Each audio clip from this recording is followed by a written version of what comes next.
from the stars and how we can get to the stars as well.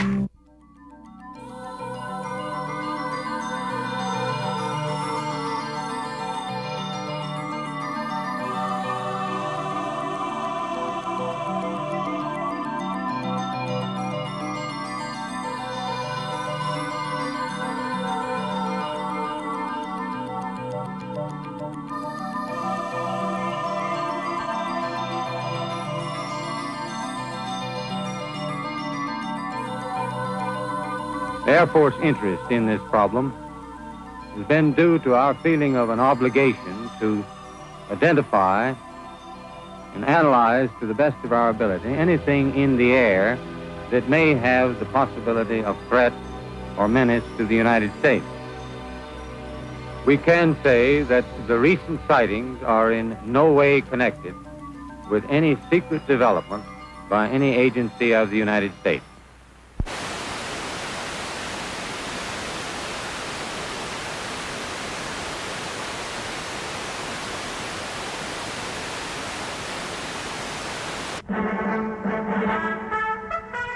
Also here in Washington is Stanton Friedman, a physicist who's been involved in nuclear space and research for such companies as General Electric, Westinghouse, and General Motors.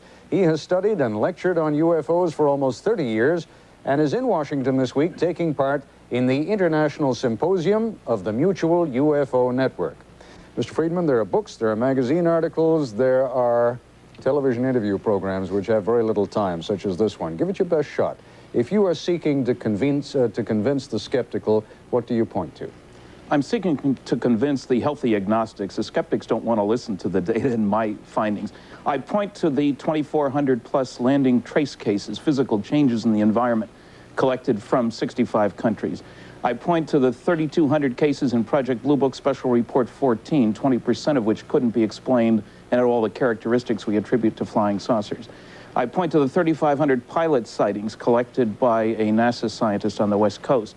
I point to Bud Hopkins' 140 abductees with a waiting list of 200, and an enormous amount of data in the form of documents, some of them obtained from the government directly, some not so directly, clearly indicating that our planet is being visited, that some UFOs are alien spacecraft, and that we are indeed dealing with a cosmic Watergate. There is no way in the world I can tell you everything you always wanted to know about flying saucers in one program or even 5. There's an enormous amount of information out there. There's a lot of nonsense out there too. Part of our job today is to separate the two. I can't give you all the data. What I can do is sort of take you by the hand and lead you past the evidence that has led me to the conclusions that I've reached after 35 years of study. 4 major conclusions. 1, the evidence is simply overwhelming that planet Earth is being visited by intelligently controlled extraterrestrial spacecraft. In other words, some, underline the some about 18 times, some UFOs are alien spacecraft. Most are not. I don't care about them. 2, the subject of flying saucers represents a kind of cosmic Watergate. That is to say, some few people in the governments of the United States, Canada, undoubtedly many other countries, it is a worldwide problem after all, have known since July 1947, when 2 crashed flying saucers and their crews were recovered in New Mexico, that some UFOs are extraterrestrial spacecraft. 3, none of the arguments made by a very small group, very noisy debunkers, skeptics, noisy negativists, whatever you want to call them, against the first 2 conclusions, stand up under careful consideration. Their arguments sound great until you look at the evidence, then they collapse of their own weight. And finally, 4, we're dealing with the biggest story of the millennium. Visits to planet Earth by alien spacecraft, successful cover-up of the best data, the wreckage, the bodies, etc., by the government for more than 46 years. Strong words. By the time we're finished, I think you'll see how I got to them, and perhaps you'll agree with them as well.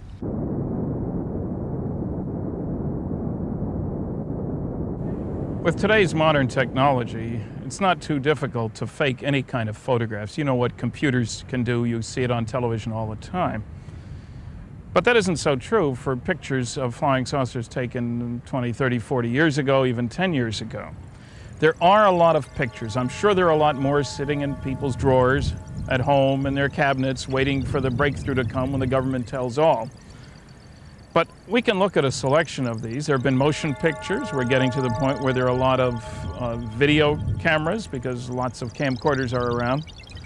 This first one was taken motion picture in the southwestern part of the United States near the Four Corners area. You see the very rapid pace across the middle of the picture. That's a natural monument in the background, not a man-made structure. You notice the second one coming after it. That lasts for a total of about 20 frames, roughly 1 second, not much to work on. So let's slow it down and look at these two going across.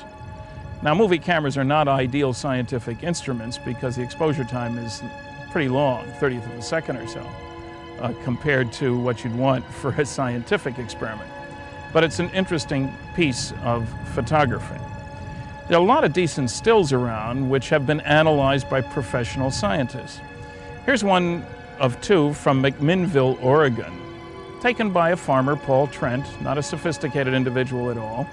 Pictures have been analyzed by Dr. Bruce Maccabee, an optical physicist with a Navy research lab, a very sophisticated individual. He's looked at the original negatives, examined them very carefully. You can see there's two pictures, and then we'll blow up the object, enlarge it in the second one. Notice the interesting shape and the sort of hood ornament there up at the middle. This next picture was taken near Rouen, France by a French military pilot 4 years, 6,000 miles away. Same shape, same hood ornament, obviously rented from the same great car rental agency in the sky. This next picture is one of three that were taken near Santa Ana, California by Rex Heflin, who worked for the state highway department. He was driving his van. He had a Polaroid camera on the seat of the car, always did, in the seat of the van. Saw this object, took pictures from inside the van, first out ahead of him. You can see that here. We can enlarge that first one, sort of a hat with the dome on it. Then two pictures taken outside to the right, taken from inside the van, but through the side door window. This is Santa Ana, California. 3 years later, and 7,000 miles away, in Cluj, Romania. We have another set of three pictures. There were three witnesses to this one, two people watching the guy take the pictures. They were analyzed in Romania, again in England, published in one of the better journals, the Flying Saucer Review. Here's yet another object from Bolodic, Yugoslavia that looks like the same model. Nobody's saying they all look alike, just as obviously our spacecraft don't all look alike.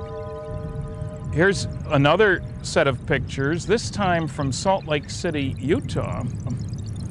There's a sequence of 7. I've seen the negatives uncut, taken by a professional photographer. There's no building there. There's nothing reflecting off glass.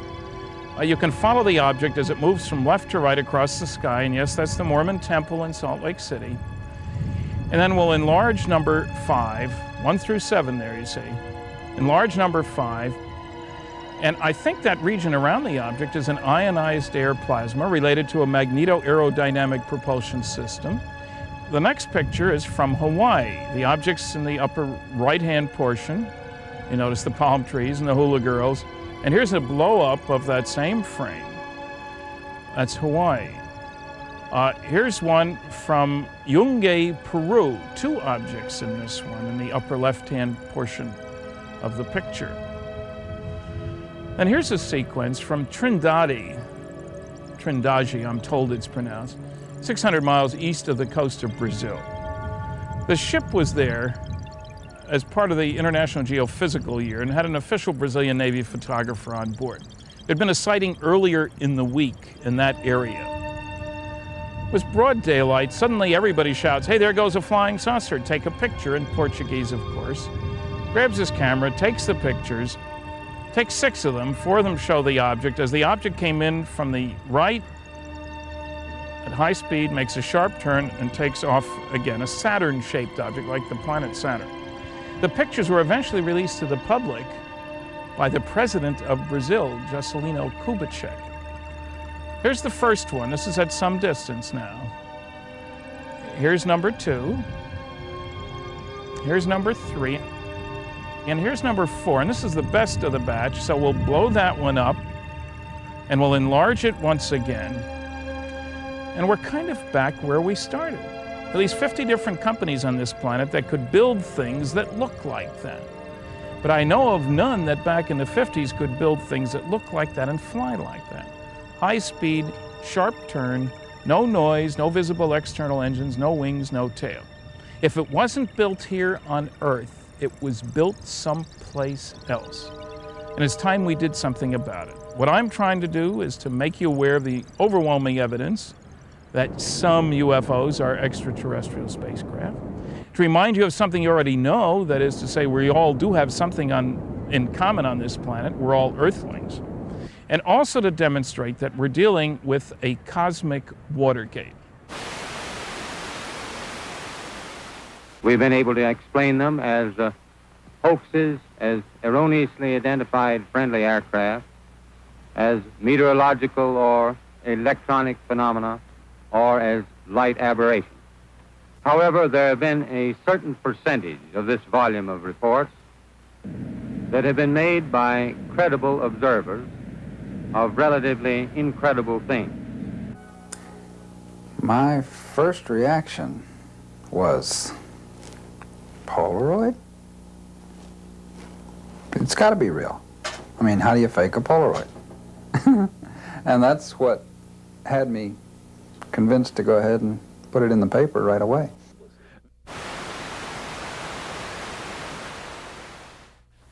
With all due respect to the Air Force, I believe that some of them will prove to be of interplanetary origin. During a 3-year investigation, I found that many pilots have described objects of substance and high speed. One case, pilots reported their plane was buffeted by an object which passed them at 500 miles an hour. Obviously, this was a solid object, and I believe it was from outer space. Well, you'll hear that over and over again, everywhere I go. How come most people don't believe in UFOs? You must be the only scientist that believes in UFOs. Let's look at the facts. Here are the results of 4 Gallup polls that have been taken, asking the same question. Do you think UFOs are real, imaginary, or you're not sure? Even back in the mid-60s, before we'd been to the moon, the believers outnumbered non-believers 1.5 to 1. In the late 70s, it was better than 2 to 1 believers over non-believers. Now, admittedly, sometimes the data's been sort of misrepresented because they leave out the not sure types. I remember a newspaper headline that said only 46% believe in UFOs, implying that 54% did not. The fact was only 29% did not. The rest couldn't make up their mind one way or another. Anyway, you'll notice in the most recent of the polls, and there was another one within the last couple of years, shows the same results. The believers still outnumber the non-believers by 1.5 to 1. Now, every politician would like odds like that at the election. Now, a skeptic might say at this point, hey, I know why that is. That's because all those supermarket tabloids have convinced people that there's something to flying saucers. Right? Wrong. That's a testable hypothesis. If it were true that it was the influence of the crazy stories in the tabloids, then presumably the greater the education, the less likely to believe in flying saucers, because I think it's fair to expect that people with more education are going to be less influenced by the tabloids. Well, if you look at the bottom of this information, the bottom part of this story, you'll see quite the reverse. Now, admittedly, for adults, and this is all adults now, it's not children, adults with only a grade school education, the non-believers slightly outnumber the believers. Getting a high school diploma makes believers over non-believers 2 to 1. And with a college background, it's almost 3 to 1. Simple conclusion, the better the education, the greater the education of the individual, the more likely to believe in flying saucers. I've often wondered, what if all of us in the world discovered that we were threatened by a power from outer space, from another planet? Wouldn't we all of a sudden find that we didn't have any differences between us at all? Ronald Reagan made allusions to alien forces not once, but 5 different times, including a speech before the United Nations. And why did he say that 5 times? Once, it's a nice figure of speech, but he said it in the United Nations. He said it to Gorbachev in Geneva. Gorbachev responded, saying he didn't disagree with him. He said it at a high school in Maryland. Why bring that up unless there was some reason for bringing it up? The greater the education, the more likely to believe. That's exactly the opposite of what the skeptics have been trying to tell us for decades, but they don't have any data. If you're a believer, you're with the cream of the crop. It's time to come out of the closet. You're not at the bottom of the barrel. Let's stop being apologist ufologist and closet ufologists. Let's tell it like it is. While in space as command pilot on Gemini 5, astronaut General James McDivitt saw an unidentified object approach his spacecraft and then move away when he tried to film it.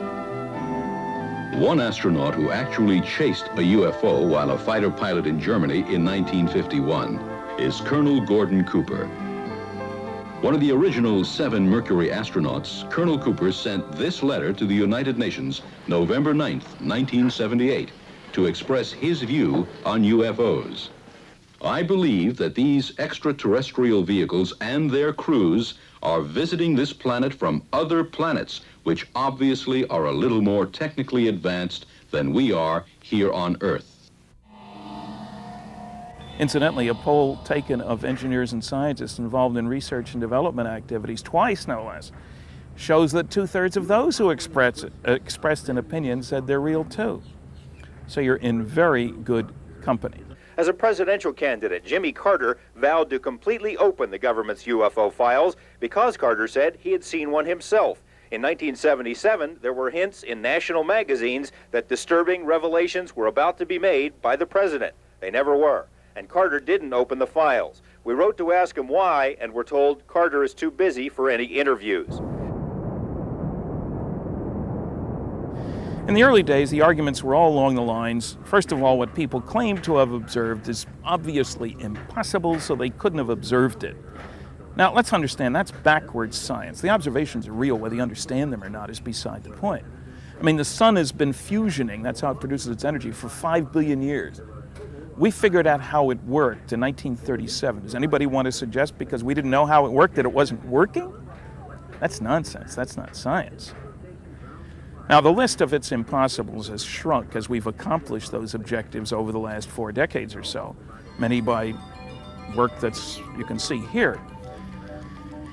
But there are 2 arguments that are still being made, technological arguments.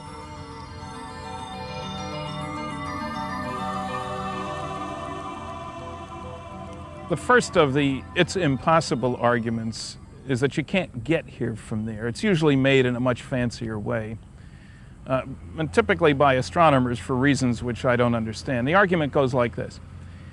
It's a huge universe out there, billions of light years, billions of galaxies, billions of stars. Surely there's life all over the place out there. And some of that life must be more advanced than we are because they've been around a lot longer than we are. Life all over the place, but you can't get here from there. So give us a few bucks, we'll build a radio telescope and listen for signals because undoubtedly the more advanced civilizations are trying to attract our attention with radio signals. You know, hello Earth, just waiting for us to join the galactic radio network. Did you ever hear such silly nonsense in your life? Especially when you add into the picture, as one professor suggested, when we hook into the network, they will then transmit to us all the secrets of the universe. Why would an advanced civilization give its secrets to a primitive society whose major activity is tribal warfare? That's us, in case you didn't recognize the description. Would make as much sense to give 2-year-olds loaded guns to play with. Now, you can't get here from there. Right? Wrong. Now, we can go to the scientific record. There have been loads of papers published, and what a track record it is for the astronomy community. Back in 1903, a great American astronomer, Simon Newcomb, October 1903, published a paper in which he showed that the only way man would ever fly would be with the help of a lighter-than-air vehicle, a balloon. That was 2 months before the Wright brothers' first flight. When he heard about the flight, his comment was, well, maybe a pilot, but they certainly never carry any passengers. We know how right he was. Another great astronomer in the 20s said that, proved, mathematical equations, that it would be impossible ever to give anything sufficient energy to get it into orbit around the Earth. You don't have to look far around here to know how wrong that was. Yeah, we're getting some really spectacular video downlink from the payload bay cameras. You guys are just passed over Hudson Bay, we believe, and I guess we're seeing a lot of cloud patterns over Hudson Bay. Just before that, we're seeing large bodies of water. My favorite, though, is a Canadian astronomer, Dr. Campbell. In 1941, he was sick and tired of all this science fiction stuff about going to the moon. So he did a scientific paper in which he tried to calculate the required initial launch weight of a rocket, just a chemical rocket, which is what all these are, able to get a man to the moon and back. That's a legitimate question. How big would it have to be?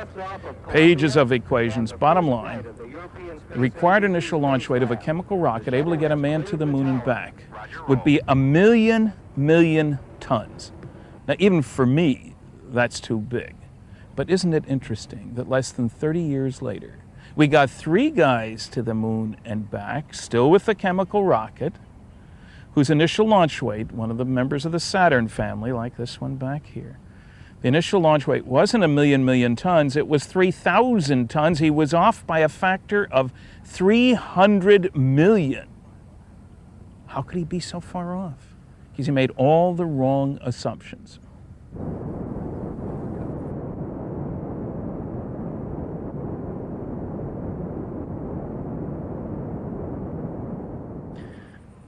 How could such a respected academic professor be so far off in his calculations? He wasn't the first, and he certainly won't be the last. His problem was that he made all the wrong assumptions because he didn't know anything about space travel. That's what aeronautical engineers are for. For example, he assumed a single-stage rocket. None of our manned space launches have been done with single-stage rockets. 2, 3 stages, more like it. Saves a lot on weight.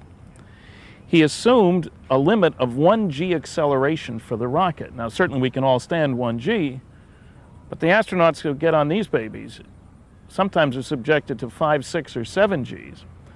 The escape tower on the old Apollo spacecraft and the Mercury and so forth, if the astronauts had to come off the rocket real quick because there was a problem down below, they would have to take 13 Gs. Without damage either, it was expected. That makes an enormous difference. He assumed you launch straight up. Well, as anybody comes here knows, you bend over pretty quick, you launch to the east, you do a lot of cosmic freeloading. Another example of freeloading, something we do on all our deep space shots, incidentally, it's not a bad word, is he assumed, quite correctly, that when you came back to Earth from the moon, you would, of course, have to slow down. I mean, that goes without saying. You're going 25,000 miles an hour. That's not a good landing speed. But he assumed the only way you could do that would be to turn the rocket around and fire the retro rocket to slow you down. But, of course, every pound of propellant you use at the end had to be launched from the Earth at the beginning, slowed down at the moon, launched from the moon, most of it slowed down back here. And it takes at least 10 pounds of propellant per pound of payload to move it through each of these steps. What do? We get smart instead of powerful. We say the atmosphere is already here. Let's use it. We convert the problem from brute force into hitting the atmosphere at just the proper angle. If you come in too steep, you dig a big hole in the ground. Not a good way to make a landing. If you come in too shallow, you go right on by the Earth. That's not a good way to get home either. But if you do things properly, you come down, and it doesn't take any propellant at the end of the trip. So he was far off, no question about that. But can you get here from there or not?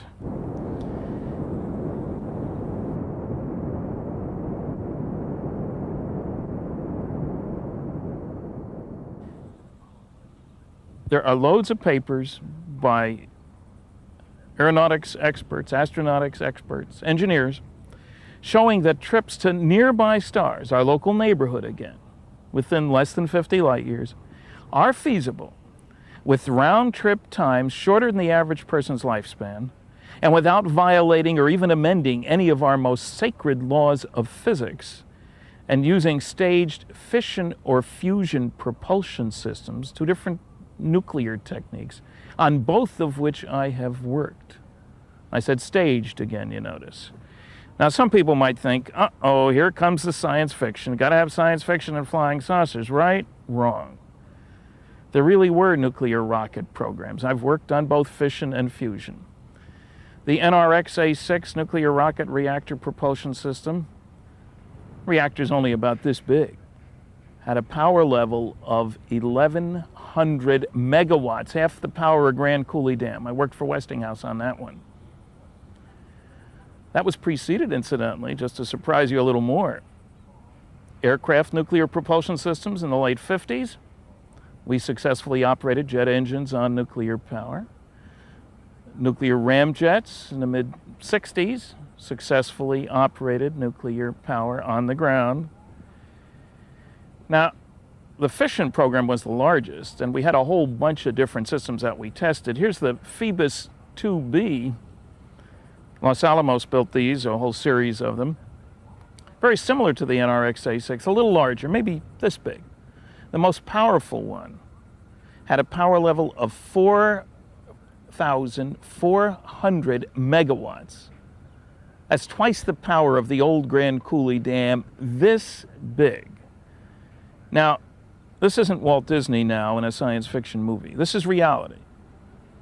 That ran, and these pictures were taken from a long distance away. You don't want to be close to one of these things when they're operating. That's nuclear fission.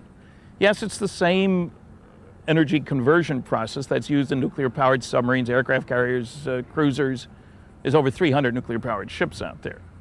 They won't take you into space.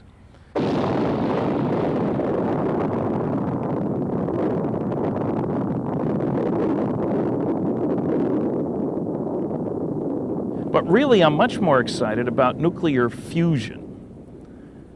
That may seem like a strange word to you. You realize nuclear fusion is the most important source of energy in all our lives. The sun up there is not a mass of burning gas, no oilmen up there. The sun is a fusion factory. That's the process that produces the energy. Now, it's true that indeed H-bombs involve fusion as well. That's controlled fusion, but for a very short period of time. Anyway, back in the early 60s, I worked on nuclear fusion propulsion systems. Government-sponsored contract. We didn't test hardware like the fission rockets, but give the program, $60 billion in 20 years, you'd have man-rated, very exciting deep space fusion propulsion systems. What's the big deal about fusion? Well, there are two big deals.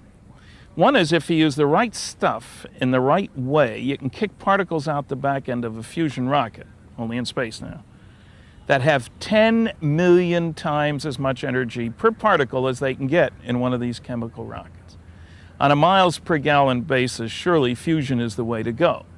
In addition, the stuff you use to kick out the back end, isotopes of hydrogen and helium, which just happen to be the two lightest and most abundant substances in the universe. Wherever you go, the gas stations may be closed, but you're going to find hydrogen and helium. So we Earthlings already know how to get to the stars. It's a political choice. Do we want to spend the money? I'm not saying we should, but we don't need new laws of physics. Just one heck of a lot of good engineering, such as went into this, and courage.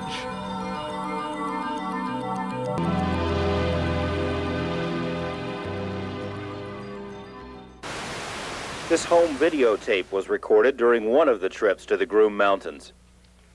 Okay, good luck. No way, did you see that move it did? No, I didn't. It went like this, it went, woo, woo. Wow, look how bright it's getting. Look at it now. It's getting bright. Not bright enough for me to get the son of a bitch. Here, hold on, right here.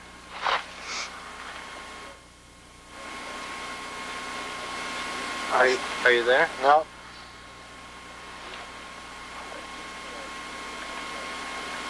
It is bright right now. So progress comes from doing things differently. That also applies when you move over to the other big objection to space travel, deep space travel, and coming here and then making right-angle turns. You'd be crushed to death against the wall, some noisy negativists say. They can't possibly make right-angle turns like that. There's a book, Physics for People Who Don't Think They'd Like Physics, and I don't like the book, which says when you get to 9 Gs, you die.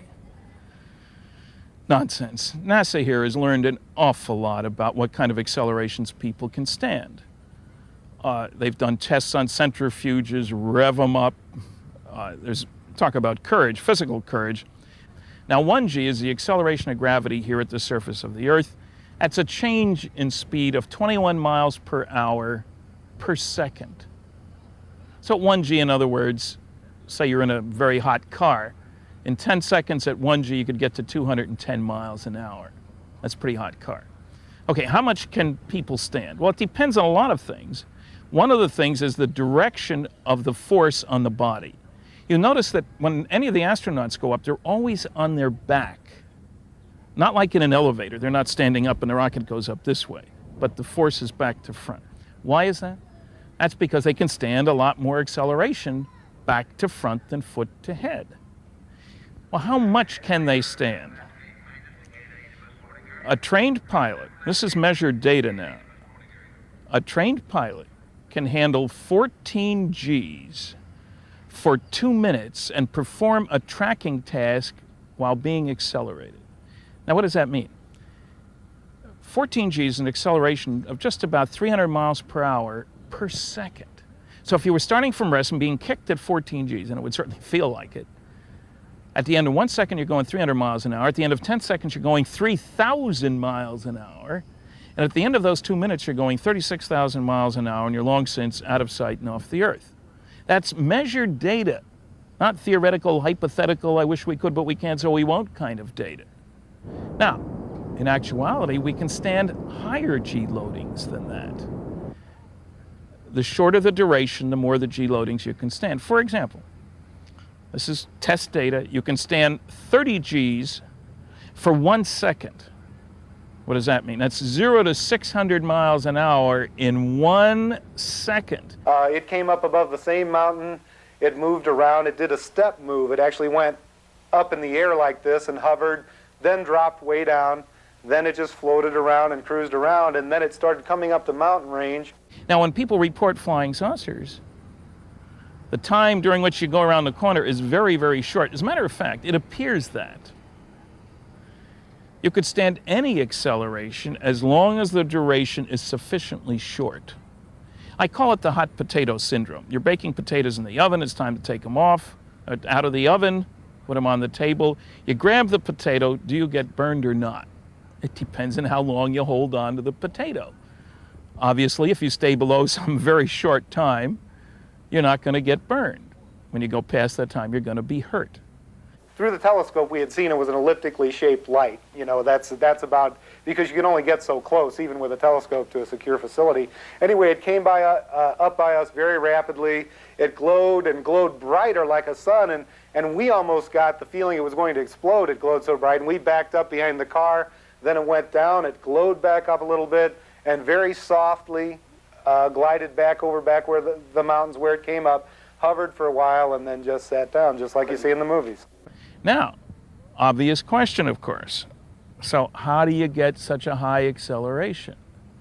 Now, when we physicists accelerate particles in these big accelerators to very high speeds, close to the speed of light, which is an important part of this story, we don't do it by hiring grad students and hitting the particles as they go by with a broomstick or something like that. We do it electromagnetically. You got charged particles, you can hit them with electric and magnetic forces and really get them moving. Now, we talk about hypermaneuverability. We all know very maneuverable systems, Volkswagens, old O.J. Simpsons, a lot of different systems that don't work by carrying along something you throw away, that work by interacting with their surroundings. In the mid-60s, a brilliant professor named Stuart Way, working at Westinghouse, built, with the help of some grad students at the University of California, Santa Barbara, an electromagnetic submarine. Cost him $2,000 for spare parts and stuff. And it worked. No moving parts. Electric and magnetic fields at right angles to each other exert a force at right angles to both. You push against the seawater, which is an electrically conducting fluid. By Newton's laws, it pushes back, and off you go, slipping silently through the seawater, no moving parts. Now, that was a proof of principle device. It worked. Now, you may think, wait a minute. What's any of this got to do with flitting around in the atmosphere? Well, if you replace the electrically conducting fluid, seawater, with ionized air, that's the stuff that glows when a meteor comes in. That's the stuff that surrounds one of the capsules when the manned capsules come back to Earth and they're rushing through the atmosphere, very high speed, slowing down, heating the air. It becomes an electrically conducting fluid, and we have that blackout period. Remember that when the men came down? If you have an ionized air plasma around a vehicle, this is based on measured data, you can control heating, drag, lift, radar profile, little stealth activity there, and sonic boom production. All of these relate to the layer of air around the vehicle. So this is not an incredible technology. Interesting, different, not easy to play with in your basement, but the wave of the future is a magneto-aerodynamic propulsion system. In a moment, we'll examine the extraordinary and controversial story of a strange craft that crashed in New Mexico in 1947.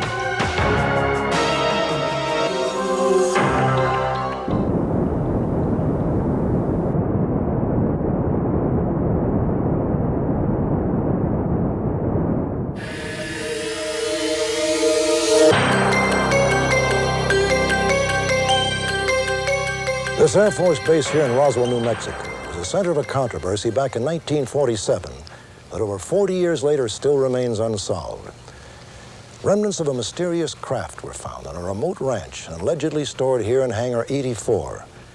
To this day, there are many who believe it was a UFO. When we first heard of the incident at Roswell, we assumed it was just another UFO sighting that could be easily explained. A distant aircraft, an errant missile, or perhaps it was just a hoax. However, eyewitness accounts and disturbing evidence suggest that something strange happened here at Roswell. This is the front page of the Chicago Daily News for July 8th, 1947. This is an evening paper. And almost all evening papers for that day from Chicago West carried this incredible story about Army finds air saucer on ranch in New Mexico. Disc goes to high officers. This is the front page of the Roswell Daily Record, an evening newspaper for July 8th, 1947. That's Roswell, New Mexico, town in the southeastern quadrant of New Mexico. Roswell Army Airfield captures flying saucer on ranch in Roswell region. This is the front page of the Sacramento, California Bee, an evening paper, July 8th, 1947. Not quite so flamboyant. This is the front page with very flamboyant headlines of the Los Angeles Herald Express, an evening paper, July 8th, 1947. Now you'll notice it has the original story, the same as the others. But now it's got a second story. General believes it is radar weather gadget. Now, you notice that California is 2 hours behind Chicago, New Mexico 1 hour. What's going on here?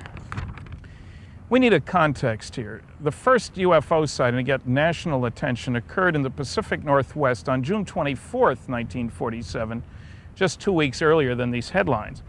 Kenneth Arnold, a private pilot, in broad daylight was searching for a downed aircraft in the mountains of Washington State, and he spotted 9 objects that moved, as he later described it, as a saucer would if you skipped it across the water.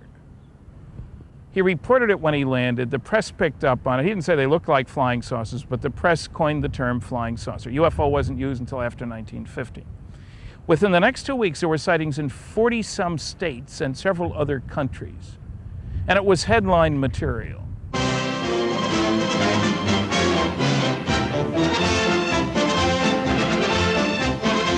Army fighter planes are on patrol for flying saucers.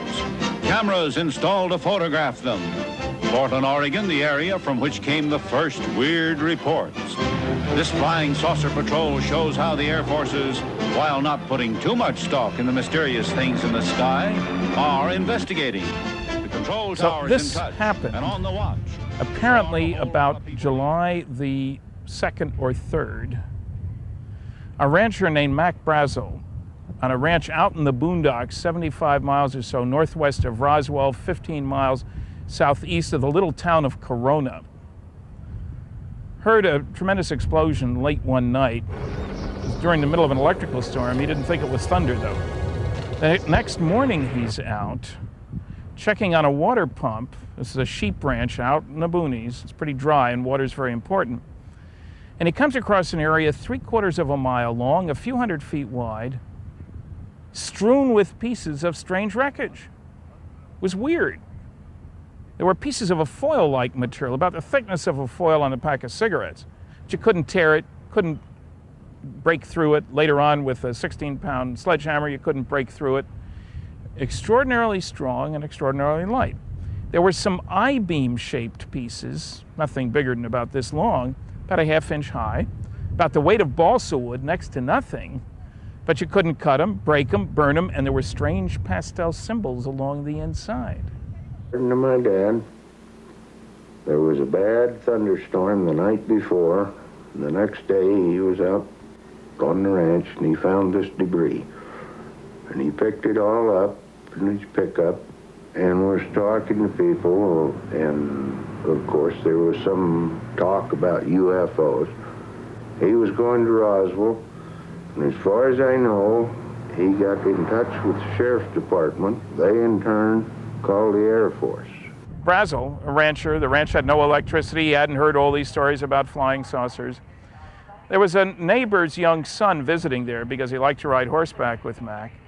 When Mac took him back to his home, the Porter family, he asked the neighbors to come out and see this stuff. He took some pieces with him. They handled it. They remember it. A Proctor family, Loretta Proctor. The piece he brought us looked like kind of a tan, light brown plastic is what it looked like. There's no plastic now. Back then we didn't have any plastic.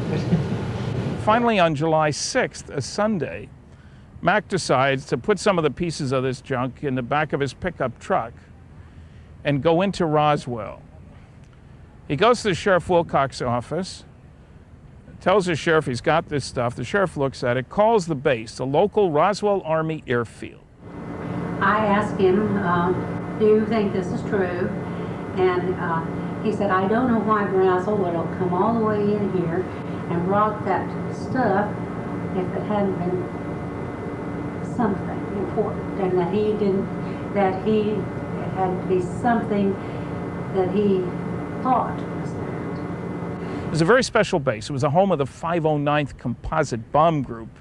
That's the group that dropped the atomic bombs on Hiroshima, Nagasaki, and out in the Pacific in 1946. Hand-picked officers, hand-picked men, high security, a very elite special group. Flying B-29s, the Cold War was already heating up at that time. The sheriff, by prearrangement, called the base, talks to the base intelligence officer, Major Jesse Marcel. There was a pre-existing arrangement to do that. Jesse checks with his boss, and Colonel Blanchard, base commander, head of the 509th, goes into town, looks at the stuff, realizes it is indeed very strange, gets instructions to go with the counterintelligence corps man. Remember, this is highly classified base, lots of highly classified activity in New Mexico. Take the counterintelligence corps man, Sheridan Cavett, with you, see what's going on out there. The material that we saw, just like it whatever it caused it was just like whatever there, it was just vaporized. Now, there was no way you could tell Jesse and Cavett how to get there. It was out in the boonies. They had to follow the rancher out there. Took their sleeping bags, stayed overnight, had a can of beans, as Jesse told me. The next morning, the rancher shows them this area, and Jesse's mystified. One thing I was certain of, being familiar with all air activities, that it was not a weather balloon, nor an aircraft, nor a missile. It was something else of which we didn't know what it was. They were just fragments strewn all over the area, an area about 3/4 of a mile long and several hundred feet wide. If there's all this wreckage, there had to be some kind of an explosion.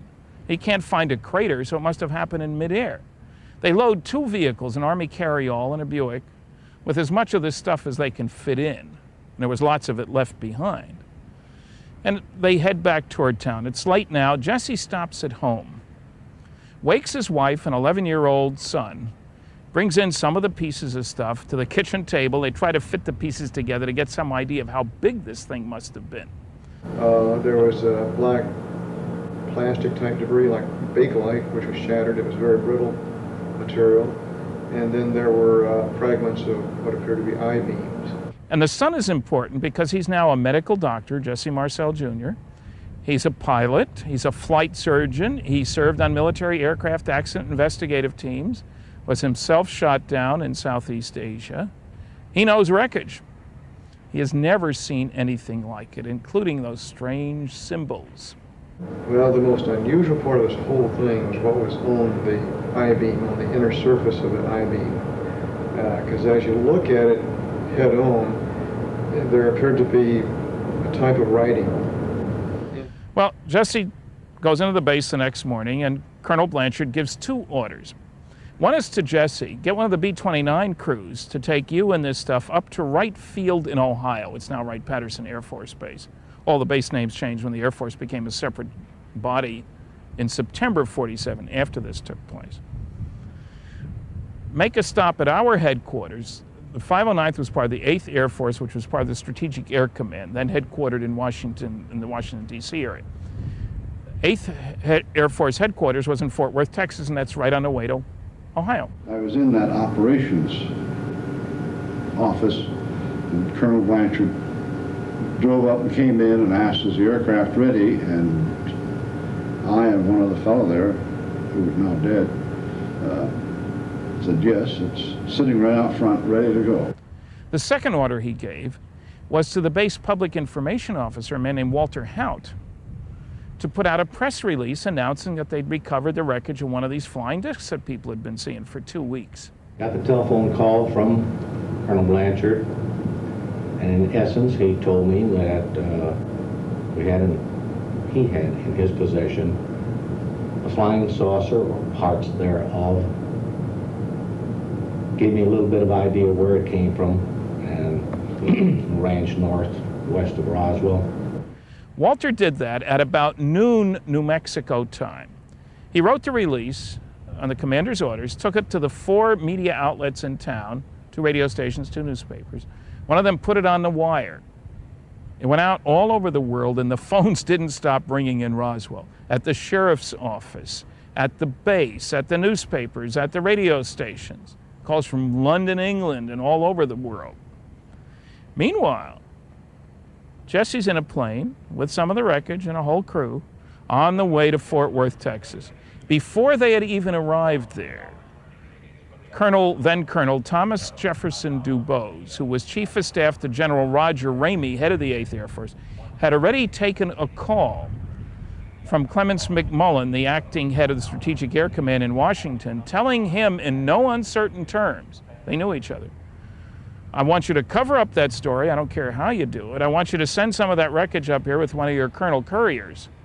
And I don't want you ever to talk about it again, not even with your buddy Roger Ramey, commander of the 8th Air Force. That's an order. Do I need to put it in writing, Colonel? No, sir. Again, you follow orders. He took care of it by having the wreckage of a radar reflector from a weather balloon brought in.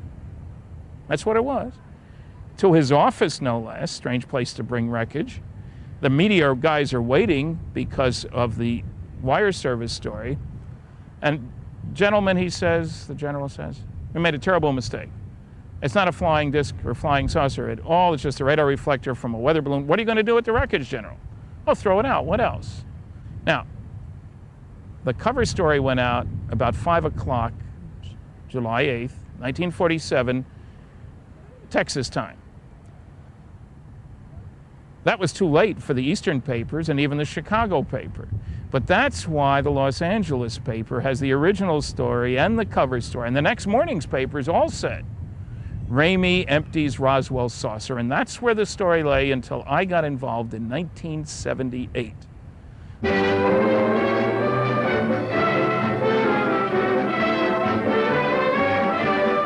Inflating an immense balloon aboard the USS Norton Sound, the Navy prepares for further study of the elusive cosmic rays somewhere in the Pacific. That's the news. A secondary consideration clears up the mystery of the so-called flying saucers. For it is these monsters, which rise 19 miles and attain diameters of 100 feet, that have been mistaken for the apparitions called flying saucers. At great altitudes, they tell us, these elongated enormities flatten out like plates. Mystery ended.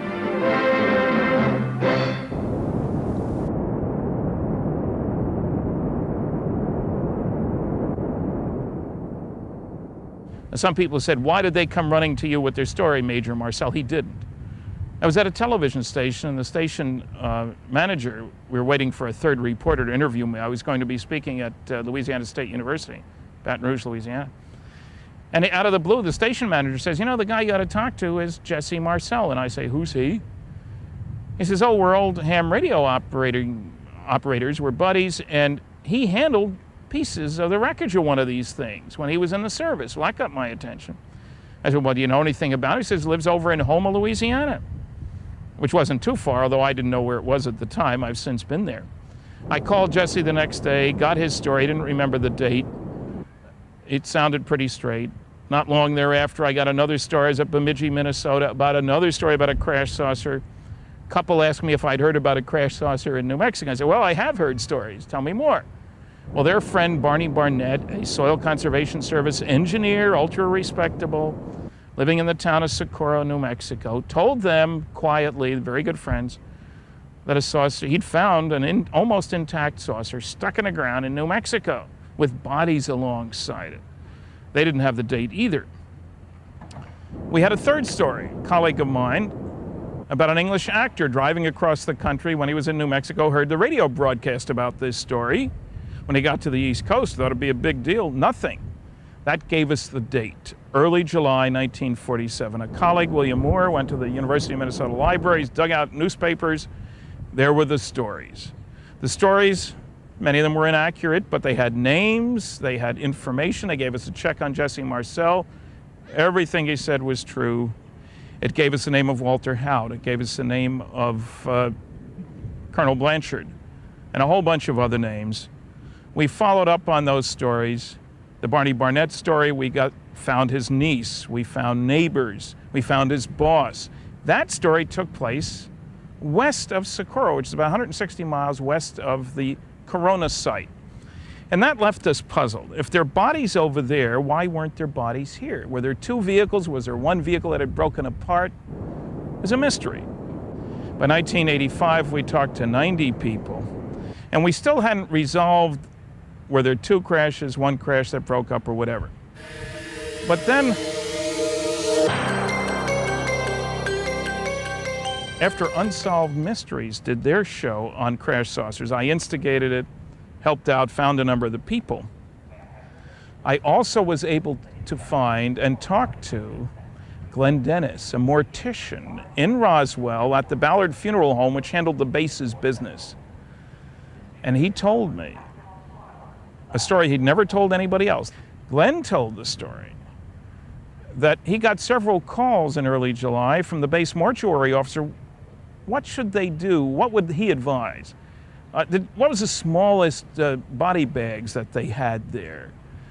Yeah, I think I informed him that we usually kept a 4 foot, but I could possibly get a 3/6. What fluids could you use to treat a body that had been out in the sun for a long time and that wouldn't interfere with later analysis of body fluids? What would your procedures do to changing the, like the chemical compounds, the tissues, the blood and all that? What would that do? Would that destroy any of it? And Glenn says, well, was there a crash? Well, no, this is all hypothetical. And he said, well, you know, when bodies are in a crash, you can fit them in a 5-gallon jug. No, these bodies weren't in a crash, but they were out in the desert for several days. Well, later that day, Glenn drove the ambulance, which was also a hearse, of course, in those days, dropped an airman off at the base hospital, parked it around the back, Went in to see a friend of his who was a nurse in the base hospital. It was hot, just going to get a Coke. This nurse had only been there, she'd only been commissioned like around 3 months. And she had graduated from college and taken the state boards and gotten her license, and then she went into the service. He sees 2 Army ambulances out there with strange sort of half canoe-like segments in them and MPs guarding. And they challenged him. He says, well, I'm Glenn Dennis, I'm the mortician. He belonged on the base. He had clearances and stuff to get on the base. Anyway, as I started back to see her, before I got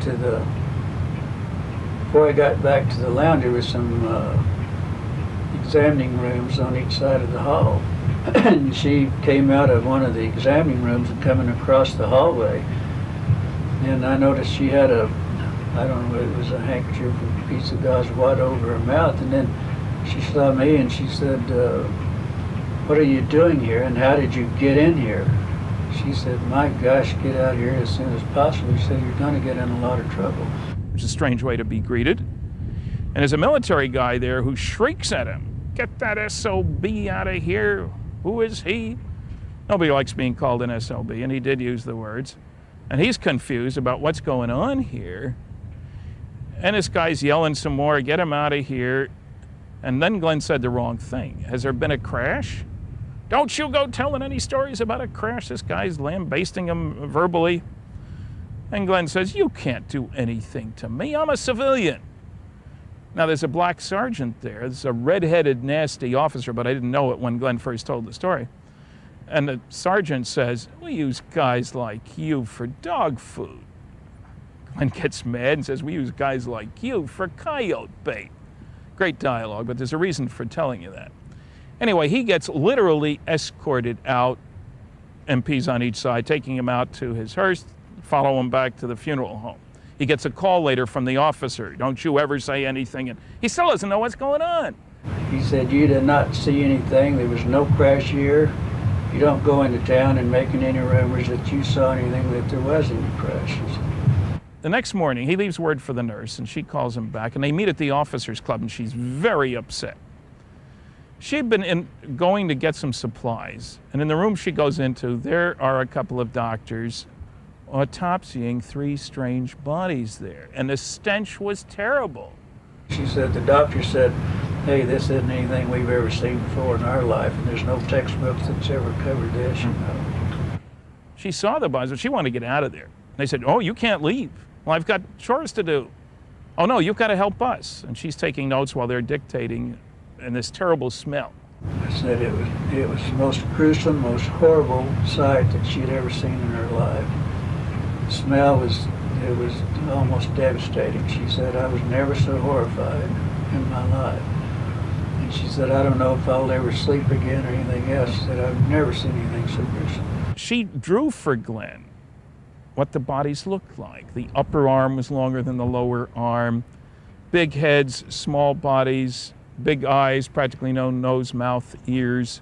4 fingers, no thumb, long, slender fingers.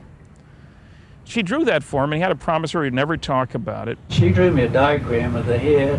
She drew me a diagram of the arms and the hands. And it was on the back of a prescription pad where, you know, the nurses always carried a prescription pad, you know, and all taking notes and everything for the doctors and all that. These were rather small, but she had drawn those the night before. And she gave them to me. She said, you know, that you can have these, but there again, I was sworn to secrecy again, that, you know, either destroy them after I got through with them or whatever.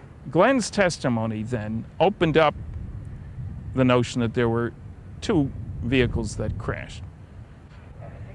After the Unsolved Mysteries program ran, there were many more witnesses came forward. This is what led aviation and science writer Don Berliner, who's also been interested in UFOs for more than 30 years, and I, to do our book, Crash at Corona, with the latest testimony. And, you know, one thing that should be stressed here, there was very strong intimidation about 2 witnesses not to talk about what they saw. As an example of that, the sheriff's granddaughter, many years later, was living with her grandmother. The sheriff was dead. And there was something on television about flying saucers, and the grandmother said, you know, I've never told you, but the reason your grandfather didn't rerun for sheriff is that when that saucer crashed, he saw quite a lot. And after things were quieted down, the military came to him and said, if you ever talk about what you saw, we will kill you and we will kill your family. She was standing there with my grandfather. I said, did you hear them say that, Big Mom? That's what I called her. And she said, yes, I did, Barbara. And she said, that's exactly what they told her. Now, let me go back to the little story about the dog food. I learned that the most classified base, probably in New Mexico, this was Sandia Base up in Albuquerque, nuclear weapons related base. Even now it employs 8,500 people. It's a laboratory, 3,500 are engineers and scientists. That's probably where the wreckage from the Plains of St. Augustine stuff went, including the bodies. And many people have complained about this red-haired officer and black sergeant. Well, I only heard about that from Glenn Dennis the second time around. And then I got a call in a letter from somebody who'd watched the show who said he was out there at the site and he's describing what happened, and he too mentions a red-haired officer and a black sergeant. Completely independently, had no way of knowing of Glenn Dennis's testimony. Well, the interesting thing here, desegregation didn't happen until the following year. Blacks were not well treated in the military. And some people have said there weren't any black sergeants working for white officers. Well, there were. I've met one who worked at a SAC base who handled the dog detail, the canine detail. That's one place where this guy could have worked. And that would explain why he would make such a strange remark as we use guys like you for dog food. So this gives an internal consistency to the story. We would very much like to hear from anybody who knows anything about these stories. We won't use witness names without permission. Crash saucers are a very important part of this story of flying saucers.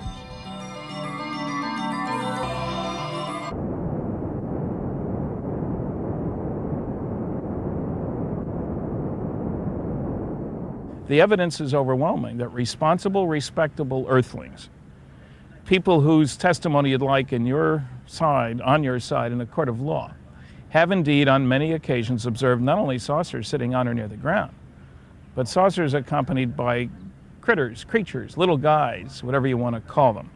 I don't mean once or twice.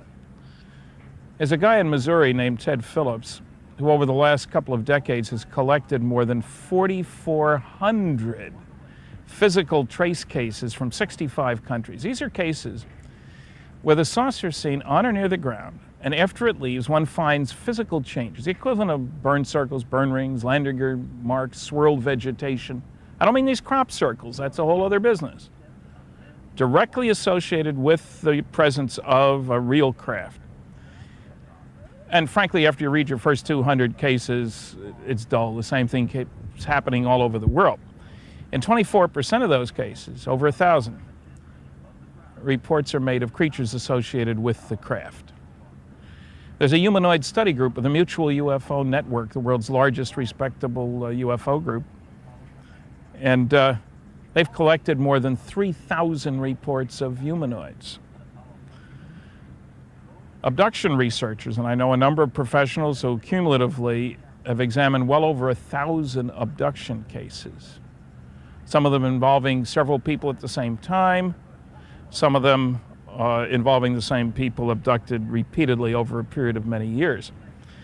Now, here's a typical physical trace case. This is on the Johnson farm in Delphos, Kansas. Ronnie Johnson, age 16, finishing his chores for the evening, getting ready to go in for dinner, looks up, and here's this glowing mushroom-shaped object sitting a foot or two off the ground, brilliantly lit. Not light bulbs, but just glowing. So bright he could barely see. You know how you get blinded by bright lights? He's standing there, kind of petrified, and frankly, he was paralyzed. He couldn't move, neither could his dog, so it wasn't psychological. He's standing there, and this thing suddenly takes off. It just clears the shed, whose shadow you can see in the picture, and it moves off slowly in the sky. He dashes into the house, 250 feet. I've been on the farm. Tries to tell his parents about this flying saucer that he'd just seen. Naturally, they laughed. They didn't believe him. Naturally, he got angry. You don't have to believe me. Go out and see it for yourself. And they did go out and they did see it. Then, with a little more effort, he convinced them to go back to the place on their farm where this saucer had been sitting on or near the ground. They get out there and they see this glowing ring of soil. The bottom of the tree was glowing, a board was glowing. This is really weird. Mother reaches down, touches the glowing ring of soil, picks up her hand, her fingers go numb. Can't take pulses at the restaurant where she works as a nurse for the next couple of weeks. They're kind of concerned about this. They take pictures, they call the sheriff's office. The sheriff comes out the next day, takes soil samples. They're worrying about radioactivity. The soil wasn't radioactive. A reporter for the local paper, the Delphos Republican, picks up on the story because it's on the sheriff's file. This article appears in the story, in the paper, and a month later, Ted Phillips, this guy in Missouri who collects all these physical trace cases, gets sent a copy of the article. He checks with the sheriff. Yeah, I know the Johnson family for years. They're fine people. Ted decides to go out there. It'd been a month. There'd been rain. There'd been snow that had melted, but might be worth looking at. He gets out there. Everything is mud except for the dry ring of soil. Mud on the inside, mud on the outside, but the ring is dry. Pours water on the ring, runs right off. Doesn't get absorbed at all. Took a whole bunch of samples, both in the ring soil, the ring's roughly 10 feet in diameter, and in the inside and outside the ring, in the control samples. He ran tests. First he ran a seed germination test. The ring soil wouldn't grow anything. The normal soil, the seeds germinated fine. He ran a moisture absorption test. You can see that here. That's water sitting on the dirt. It's not plastic, it's not glue, it's water. This stuff won't absorb moisture. Ted sent me samples of the soil, which you can see here, and I had good agricultural tests done by a professional testing laboratory. They found that the ring soil on the left had a higher level of soluble minerals.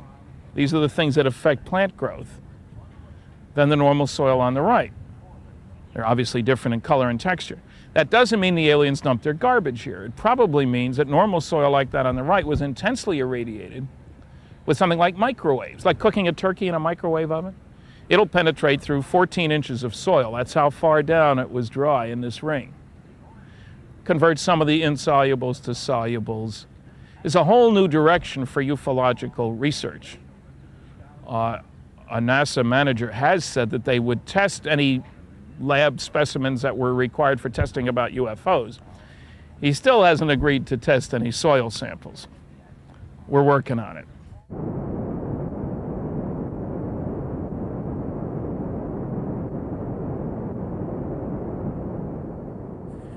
We're here at the Astronaut Hall of Fame, and behind me you can see a mock-up of the shuttle.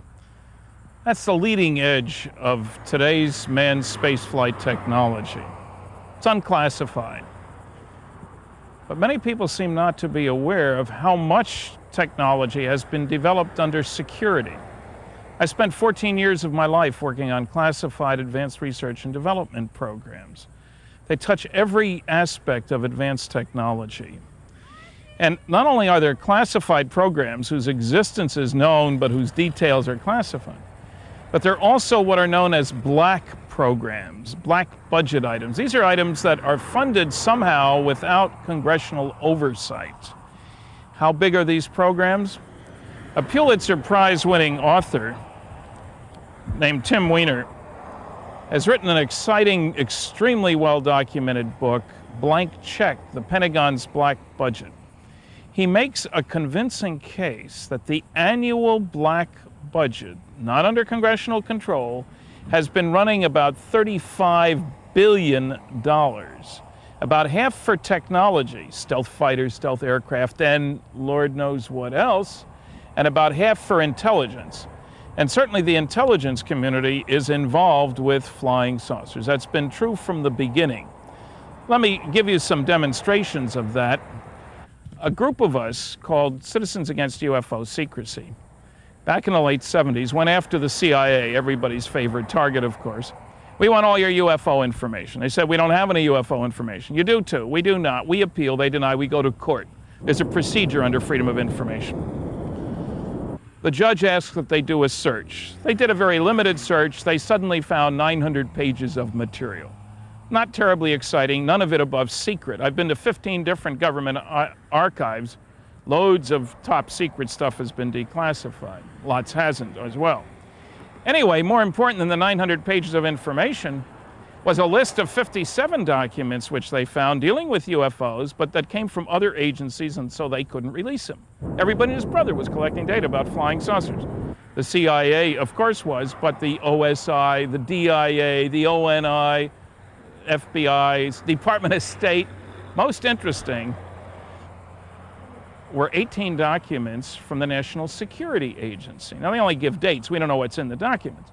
So we file a Freedom of Information request with the National Security Agency. And I have to understand, they're the big boys on the block. They spend about $10 billion a year of that black budget. Budget, it's a good name for it. And they employ, according to the Washington Post, 160,000 people. And yet half the people in my lecture audiences have never heard of the NSA. No such agency is the inside joke. Anyway, we've dutifully filed a Freedom of Information request with the NSA. We want these 18 documents as listed by the CIA. We get a page-and-a-half letter back saying we can't give anybody anything. Public law prevents us from releasing any information about sources and methods of intelligence. We say we don't want sources and methods, just the UFO data. We can't give you anything. We appeal, they deny, we go to court. The judge asks that they do a search. Now, we only knew about 18 NSA UFO documents. They come back to the judge. He says, how many documents did you find, gentlemen? 239, Your Honor, from 18 to 239. But 79 of those documents originate with other agencies. We can't release them. Interestingly enough, 23 of those documents were from the CIA, but hadn't been found by the CIA when they did their search. Okay, that's fine. That leaves 160 NSA UFO documents. We'll take those. We can't give you anything, you guys. They said, gentlemen, you don't seem to understand. We're talking national security here. We can't give you anything. We're going around in circles. So we tried a legal ploy that had been done before in other cases. We asked that they submit the documents to Judge Gerhard Giselle, the federal court judge, so that he could determine whether they are properly invoking national security. They absolutely refused to show him any of the documents. However, they provided him with a 21-page top secret plus affidavit justifying the withholding. He saw it in camera, that is in his chambers with a special clearance. Naturally, our lawyer didn't get to see that affidavit. The judge was so impressed with that he ruled in their favor they should not release their 156 UFO documents, that the public interest in disclosure, he said, was far outweighed by the potential danger to the security of the United States should this information be released. National security and flying saucers. We appealed to the Federal Court of Appeals. They have oral and written hearings. The judges normally take 2 months to make their decision. They were shown the same 21-page top secret plus affidavit, and they agreed with the lower court. Supreme Court wouldn't hear the case. We filed a Freedom of Information request for the 21-page top secret plus affidavit, and eventually we got it. And we expected some censorship in it, and there was. And as one turns the pages, one begins to see that almost all of it is blacked out. About 75 to 80% of that document has been blacked out. Now, the judge saw it clean. We didn't. And no, it's not illegal for them to do that. National security is one of the exemptions from freedom of information. Anybody who says no government agency is withholding UFO information simply isn't telling the truth. Now, there's a footnote to the story. I had naturally filed with the CIA for their 23 UFO documents as discovered by the NSA when they did their search. Now, they're supposed to respond in 10 working days. It took them 35 months to respond. I suppose that means they worked 10 minutes a day, I don't know. But when they did respond, they agreed to release 9 of those 23 documents. I was excited until I looked at them. They were press abstracts of Eastern European newspaper articles about flying saucers, which the Russians had the day they were published. Their own 14 documents they refused to release. They tried to discourage me from appealing. I appealed anyway. 2 years later, they responded to my appeal. They agreed to release tiny portions of 3 of the documents. Now, this is a released CIA UFO document. There are 8 words that you can read on the document. 8 words, and they're not exciting words. Title, doc reference, info location, info date, string of numbers. Now, admittedly, these guys have a kind of sense of humor, you might say. This document says, deny in toto. Couldn't even find 8 words on the page to release, as if this weren't denied in toto. Anybody who says government agencies aren't withholding UFO information isn't telling you the truth.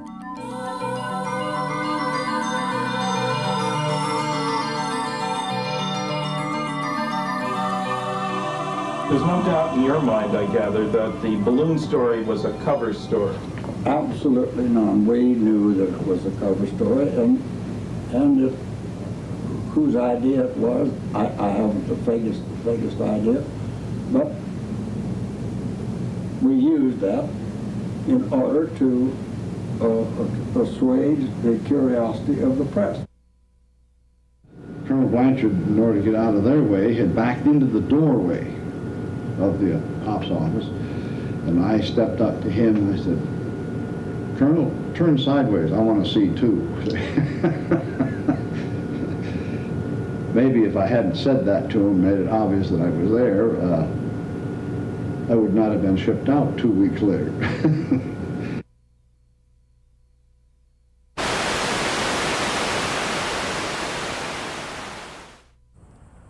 Some people might say, hey, look, so they're holding back data. What else is new?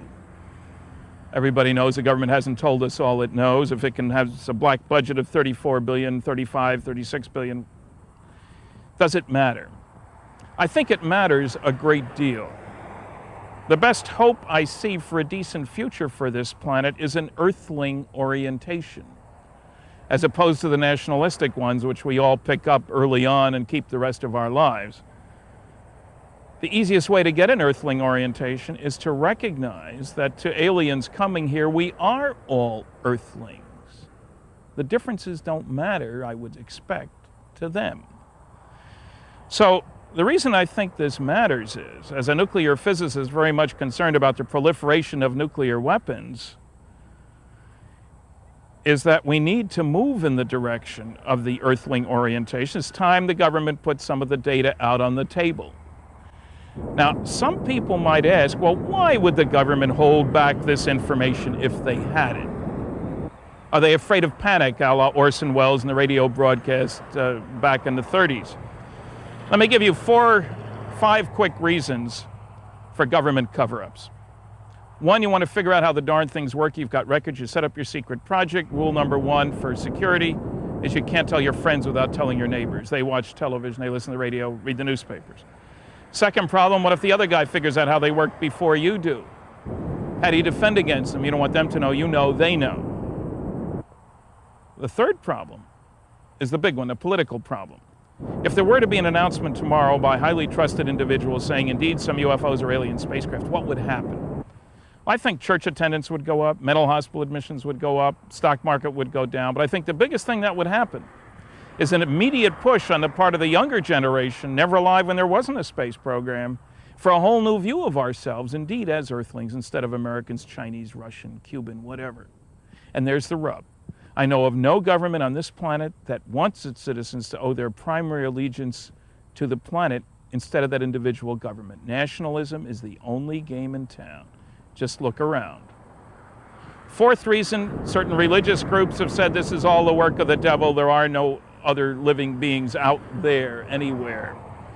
A fifth reason is economic discombobulation. If an announcement were to be made that indeed some UFOs are alien spacecraft, no matter how carefully, a lot of people would think that soon there'd be new methods of ground transport, air transport, communications, agriculture, energy production, you name it.